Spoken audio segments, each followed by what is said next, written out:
నిజంగా ఎవరైతే యేసుక్రీస్తునందు విశ్వాసం ఉంచి ఆ విశ్వాసములో లోతుల్లోనికి ఎవరైతే వెళ్తారో వాళ్ళు సమాజం అంతా ఎదురవుతున్న తుఫానుల్లో గందరగోళాల్లో ఆ కయాస్లో వాళ్ళు ఉండరు. లోతులోకి వెళ్తే లోతులో ఏముంది? ప్రశాంతమైన వాతావరణం. అక్కడ ఎలాంటి గందరగోళ పరిస్థితులు లేవు.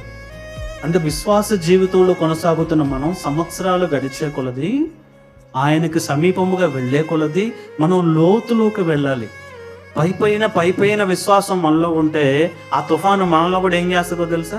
అనారోగ్యం వస్తే కదిలిపోతాం, అప్పులైతే కదిలిపోతాం, ఎవరైనా ఒక మాట అంటే కదిలిపోతాం, ఒక సమస్య వస్తే కదిలిపోతాం, కదల్చబడిపోతూ ఉంటాం.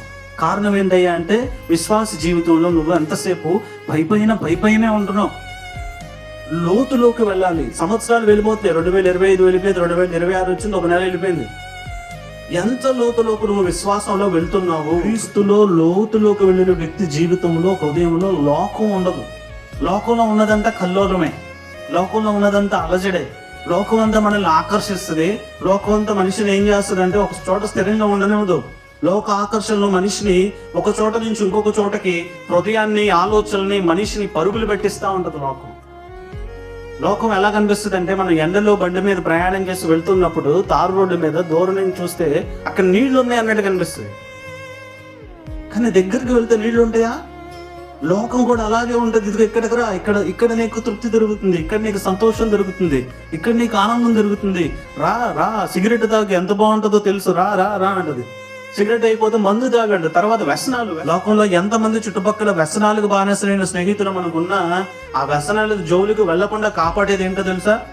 నీకు దేవునికి మధ్యలో ఉన్నటువంటి ఆ లోతైన విశ్వాసం, దేవుని మీద నీకు ఉన్నటువంటి లోతైన విశ్వాసం, దేవుని వాక్యం మీద నీకు ఉన్నటువంటి అచంచలమైన ప్రేమ. ఆయన వాక్యపు లోతుల్లోనికి నువ్వు ఎప్పుడైతే వెళ్తూ ఉంటావో, వాక్యాన్ని అధికంగా ధ్యానం చేస్తూ దాని మీద నువ్వు దృష్టి నిలిపి దేవునితో సహవాసం చేస్తూ దేవుని స్వరం వినాలని, దేవునితో మాట్లాడాలి అని, ఆయన మాటను వినాలి అని, అంతరంగంలో కూడా నువ్వు ఆయనతోనే సమయాన్ని గడపాలి అని, విశ్వాస జీవితంలో ఆయనతో లోతుల్లోనే నువ్వు ఎప్పుడైతే వెళ్తావో లోకములో ఉన్నటువంటి ఏ అలజడి కూడా నిన్ను కదల్చదు, ఏ బలహీనత కూడా నిన్ను ఆకర్షించదు.